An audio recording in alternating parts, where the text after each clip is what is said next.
2014 teria sido o ano da formatura de Sierra Lamar na Sobrato High School, na Califórnia. Mas em vez de celebrar tal marco importante com sua família e amigos, um lugar foi deixado vazio na cerimônia em sua homenagem, pois um homem a roubou de seu futuro e pagaria o preço pelo resto de sua vida. Este é um caso de crime real que deixou os investigadores perplexos, e os detetives faziam tudo para coletar evidências suficientes para levar o suspeito à justiça. E como o destino teria, uma reviravolta surpreendente finalmente deu à polícia as respostas que eles esperavam.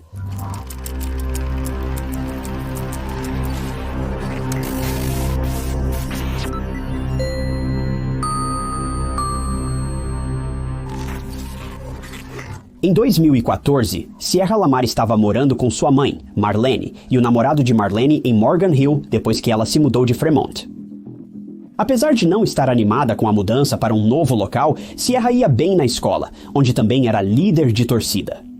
Dizem que Sierra tinha o dom de fazer todos rirem. Ela se adaptou muito bem com os colegas em sua nova escola, graças à sua personalidade amigável e fácil de conviver. Logo após se matricular no Sobrato, ela começou a fazer amigos e sua vida social floresceu rapidamente. Ciara estava por todos os meios se divertindo inesperadamente muito. Ciara e Marlene tinham uma rotina normal. Elas acordavam às 6 da manhã e se preparavam para a escola e o trabalho. O namorado de Marlene saía para trabalhar antes delas, e a manhã de 16 de março de 2012 não foi diferente. Marlene ia trabalhar e Sierra caminhava até o ponto de ônibus, localizado abaixo da estrada de sua casa, por volta das 7h15 da manhã. Após 10 minutos, ela adentrou o ônibus. Curiosamente, este era um ponto de ônibus não sinalizado, pois Sierra era a única estudante a ser pega ali. Normalmente, quando o ônibus deixava Sierra em casa à tarde, ela chegava antes de sua mãe, Marlene, então já estaria esperando por ela em casa todos os dias. Embora aquela manhã em particular tenha se desenrolado como a maioria das outras, aquela tarde foi muito diferente. Isso porque, quando Marlene chegou em casa do trabalho, Sierra não estava em lugar algum.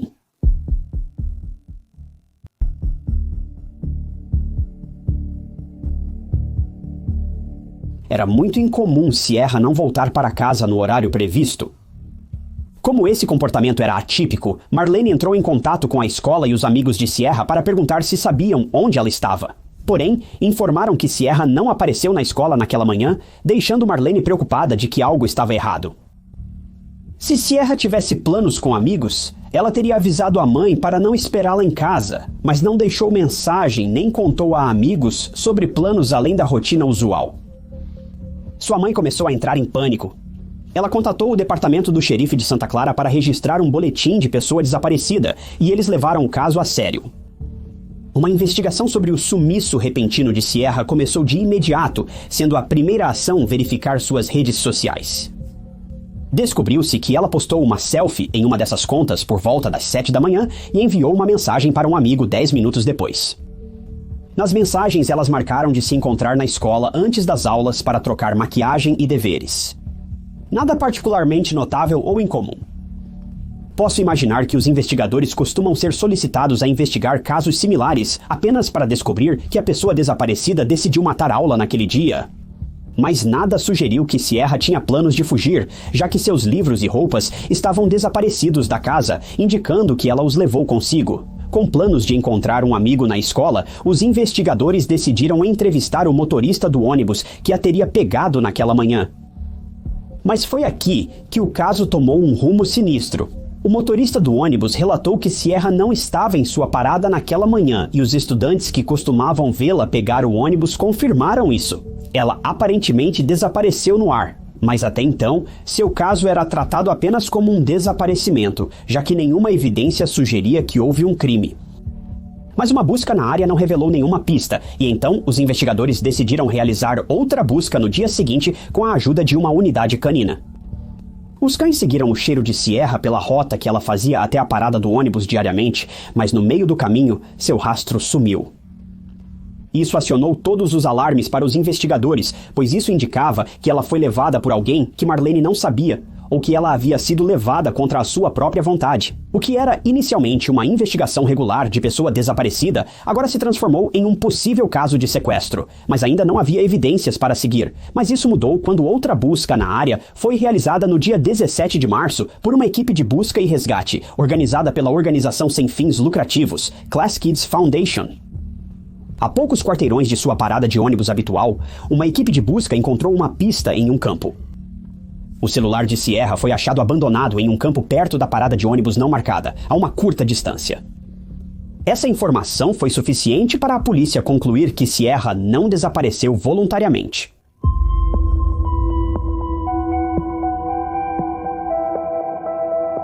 Depois que a polícia coletou o celular de Sierra no campo, ele foi enviado para uma análise forense completa.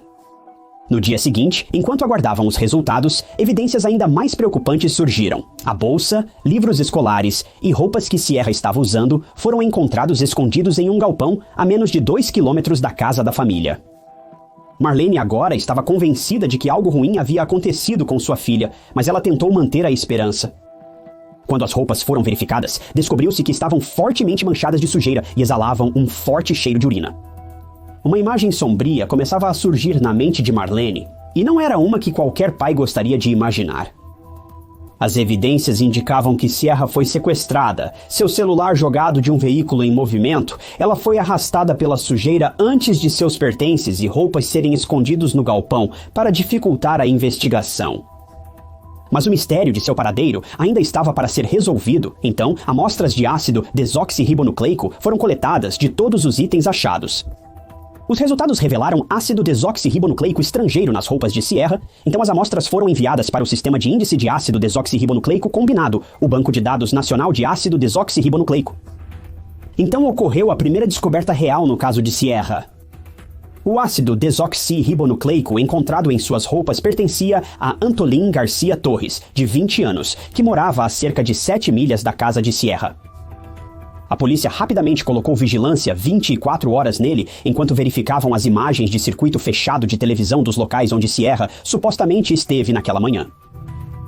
Naquela manhã, foi descoberto que um Volkswagen Jetta vermelho de 1998 estava circulando pelo bairro de Sierra. E quando veio à tona que Torres dirigia um carro do mesmo modelo e marca, seu veículo foi apreendido como evidência.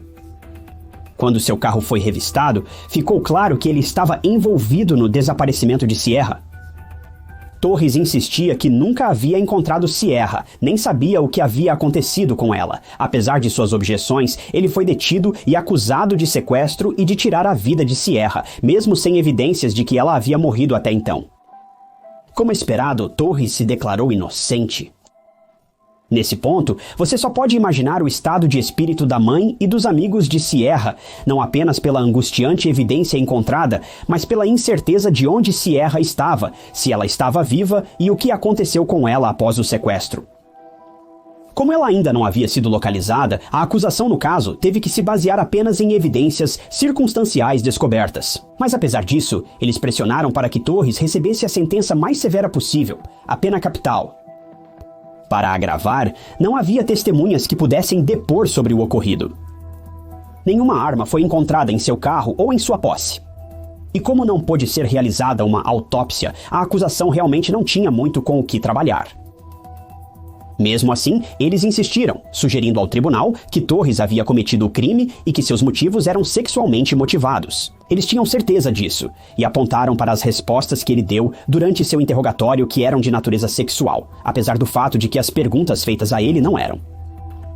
Como as roupas de Sierra foram removidas e nada de valor foi roubado, já que o dinheiro do almoço ainda estava em sua bolsa, certamente não foi apenas um roubo. Se tivesse sido assaltada, os ladrões teriam levado a bolsa, descartando-a depois de pegar o que quisessem. Mas esse simplesmente não foi o caso aqui.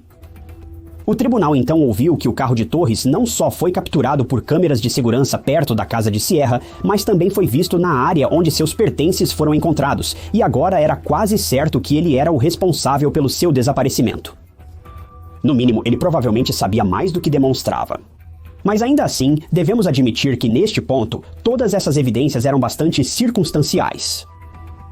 Promotores enfrentariam dificuldades para condenar um homem sem evidências tangíveis, além de estar no lugar errado na hora errada e alguns comentários feitos durante um interrogatório. Seria necessário muito mais do que isso para prender esse homem. Mas felizmente seu desejo estava prestes a se realizar.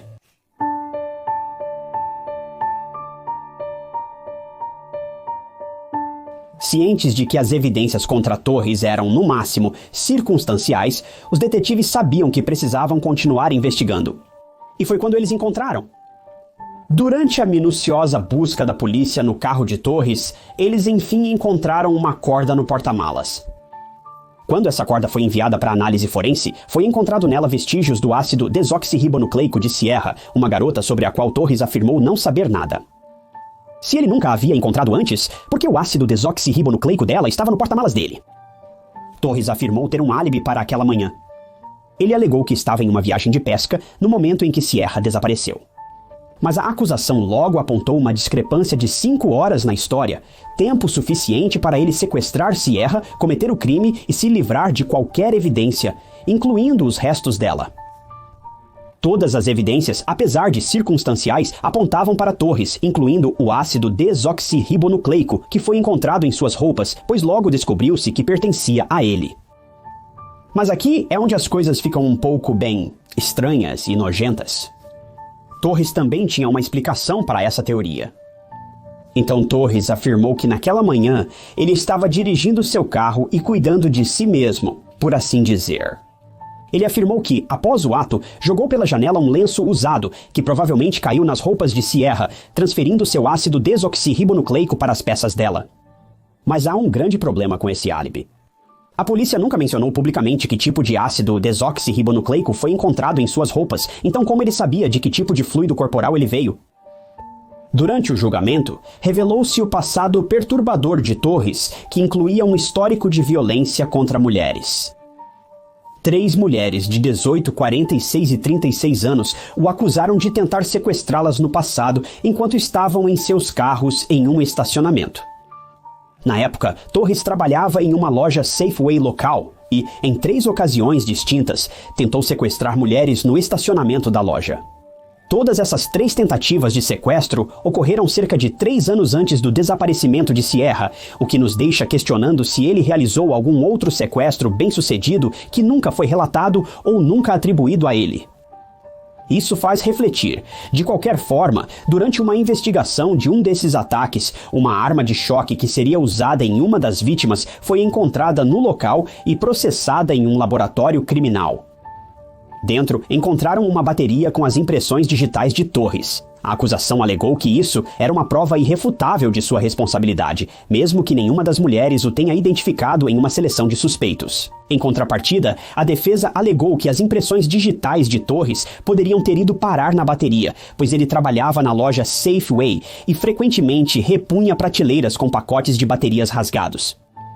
Mas sejamos realistas, isso era improvável. O advogado de Torres acrescentou que ninguém provou que Sierra não estava viva ou que Torres tinha relação com seu desaparecimento, já que todas as evidências processadas até agora, como sabemos, eram circunstanciais.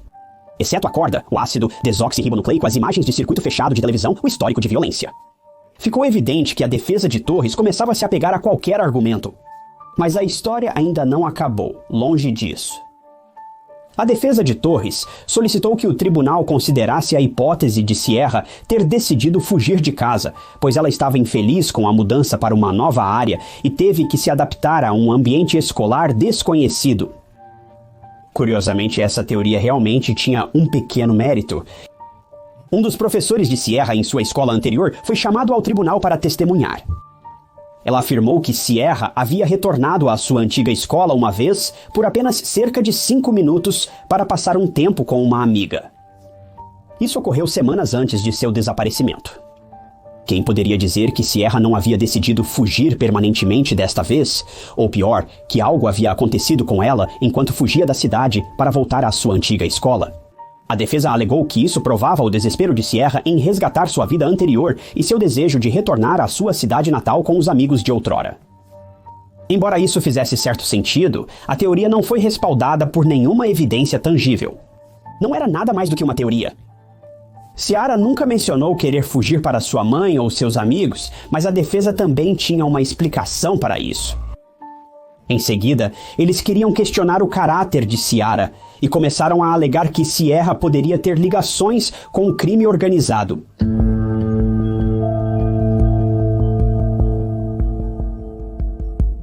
Na tentativa de provar essa teoria, a defesa chamou antigos amigos de escola de Sierra como testemunhas, e eles admitiram relutantemente que ela havia consumido substâncias ilegais em algumas ocasiões. Um amigo acrescentou que, um dia antes de seu desaparecimento, ela enviou uma mensagem dizendo que estava ansiosa para retornar a Fremont, onde planejava tomar pílulas novamente, o que não era um bom sinal. Amigos confirmaram que ela estava desanimada por ter que se mudar, mas nunca sentiram que ela pretendia fugir, já que ainda podia visitá-los quando quisesse. Após as revelações, a defesa sugeriu que Sia havia sido sequestrada e perdido a vida para traficantes de drogas da área, já que ela provavelmente lidava com eles para adquirir as substâncias que usava. Embora essa teoria faça todo o sentido, era muito mais provável que ela conseguisse essas substâncias de alguém que já as havia comprado de um traficante. Mas a defesa teve que usar teorias frágeis, já que as evidências contra Torres eram praticamente irrefutáveis. Isso foi comprovado ainda mais pela opinião deles sobre as evidências coletadas nos locais onde os pertences de Sierra foram encontrados. Eles afirmaram que o cabelo encontrado na corda no carro de Torres não aparecia nas fotos das evidências, logo não poderia estar presente quando a corda foi recolhida. Eles insinuaram que a polícia teria plantado as provas no porta-malas do veículo de Torres, ou ao menos é a impressão que tenho disso. Em seguida, eles focaram no xerife envolvido no caso, afirmando que quando a corda foi encontrada no carro de Torres, ela foi recolhida como evidência, mas não foi registrada imediatamente na delegacia, como era o procedimento normal. A bolsa ficou na garagem do xerife, em um saco inadequadamente selado durante a noite antes de ser levada para a delegacia no dia seguinte. Isso tornou possível que uma contaminação cruzada pudesse ter ocorrido, o que tornaria esse ácido desoxirribonucleico basicamente inútil. Eles também mencionaram que durante o processamento das roupas de Sierra, 9 fios de cabelo foram encontrados e armazenados em um saco de evidências. Contudo, ao verificar novamente o envelope, um dos fios de cabelo havia sumido misteriosamente. Como isso sugeriu mais manipulação inadequada das evidências, eles pediram ao tribunal que desconsiderasse todas as evidências de ácido desoxirribonucleico apresentadas até então. Em seguida, eles informaram ao tribunal que havia uma testemunha que viu algo suspeito naquela manhã, fato não mencionado anteriormente. Ela relatou aos investigadores ter visto um carro marrom parar próximo ao ponto onde Sierra costumava pegar o ônibus escolar. Eles alegaram que, como essa pista nunca foi devidamente investigada, há uma chance de que outra pessoa possa ter sequestrado Sierra, não podendo ser comprovado irrefutavelmente que Torres era o responsável. Se eu estiver sendo honesto, tenho que admitir, isso não estava parecendo bom para a acusação. Reconhecidamente, todos esses eram ótimos pontos. Embora todos concordemos que Torres estava, de alguma forma, envolvido, as teorias não pareciam boas, e começava a parecer que ele poderia ser libertado. A defesa então começou a se concentrar em outras acusações que foram feitas contra Torres, especificamente em relação às outras 3 tentativas de sequestro. Eles indicaram que o xerife encarregado do caso de Sierra foi considerado uma testemunha não confiável em outro caso não relacionado, pois também manipulou mal as evidências naquela ocasião, levando a um novo julgamento do caso devido à sua incompetência. Assim, solicitaram a retirada das outras 3 acusações contra Torres, pois o mesmo xerife estava encarregado dessas investigações. Eles conseguiram mudar o foco do caso da tragédia de Sierra possivelmente perder a vida para a situação difícil de seu cliente. E como era de se esperar, eles não pediram para Torres depor, já que ele teria então que enfrentar perguntas da acusação que ele pode não ter sido capaz de responder sem se incriminar. O último esforço deles foi difamar Sierra. Eles alegaram que ela era uma adolescente infeliz viciada em drogas, que poderia estar viva em algum lugar, tendo decidido fugir de casa ou sair para alguma farra. Deve ter sido extremamente difícil para os entes queridos de Sierra ouvirem essas alegações tiradas de contexto pela defesa para se encaixarem em sua narrativa. Mas eles tinham esperança de que o júri veria Torres como o criminoso que ele era e que ele seria condenado a pagar o preço máximo. Neste ponto, não havia evidência de que Sierra ainda estivesse viva. Ela não deixou o bilhete em casa, nem contou a amigos sobre planos de fuga. E como ela havia feito planos com um amigo para se encontrar na escola na manhã em que desapareceu, era extremamente improvável que ela decidisse sumir sem ao menos uma palavra. Ela também não teria motivo para se desfazer das roupas que usava, e não faria sentido deixar seu telefone jogado em um campo. Isso teria sido simplesmente ridículo. O fato é que o ácido desoxirribonucleico de Torres foi encontrado nas roupas de Sierra e o ácido desoxirribonucleico dela foi encontrado no carro dele, algo que não poderia simplesmente ser contestado, independentemente do mau manuseio das evidências. A análise forense provou que Torres teve contato com Sierra naquela manhã, e ele sabia onde ela estava por algum tempo, embora afirmasse nunca tê-la visto antes ou interagido com ela. Cabia ao júri decidir o destino de Torres, que permaneceu inexpressivo e silencioso durante todo o julgamento. Após deliberações por um bom tempo, o júri finalmente chegou a um veredicto.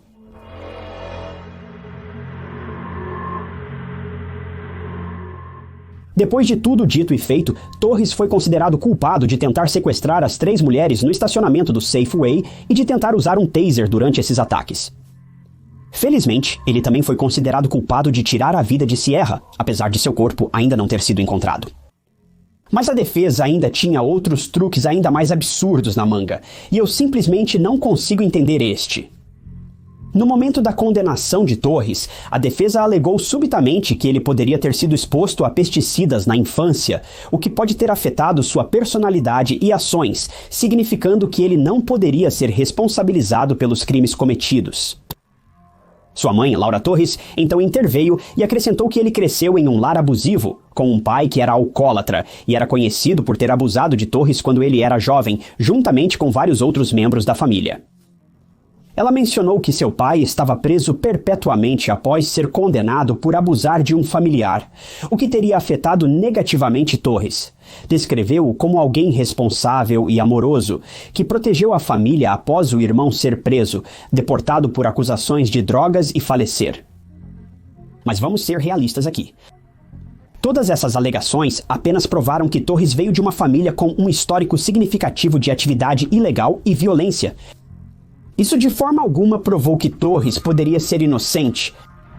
Apenas provou que familiares podem tê-lo influenciado, guiando Torres pelo mesmo caminho. Más companhias corrompem bons hábitos. Não é um conceito complexo. Obviamente, os tribunais não aceitaram isso. Torres foi condenado a 13 anos e 8 meses de prisão por 3 tentativas de sequestro na loja Safeway. No caso de Sierra, ele recebeu prisão perpétua sem possibilidade de liberdade condicional. Falando com Torres após a sentença, Marlene disse a ele que ainda poderia encontrar algum tipo de redenção, revelando onde deixou o corpo de Sierra. Mas Torres ainda se recusa a admitir culpa neste caso, mesmo depois de todo esse tempo que passou.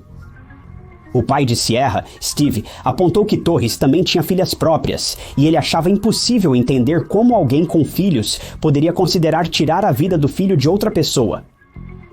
Ele encerrou sua declaração dizendo que, após o que ele fez, não revelar o paradeiro de Sierra e o que ocorreu, espera que isso o consuma enquanto apodrece na prisão. O caso de Sierra é um que nunca deveria ter ocorrido, mas alerta que existem pessoas muito perigosas neste mundo que só pensam em seus próprios interesses. Torres ceifou a vida de uma jovem para alguns minutos de prazer próprio. Seria menos doloroso para a família se ele ao menos revelasse onde escondeu os restos mortais, mas preferiu manter a alegação de inocência, mesmo sendo claramente responsável por tirar a vida dela. A família de Sierra afirmou que continuará buscando seus restos até encontrá-los, quando então realizarão um enterro digno para ela, dando-lhe a despedida merecida. Mas por enquanto, eles estão tentando lidar com o fato de que Sierra se foi, enquanto seu agressor, um homem claramente perturbado, continua a viver.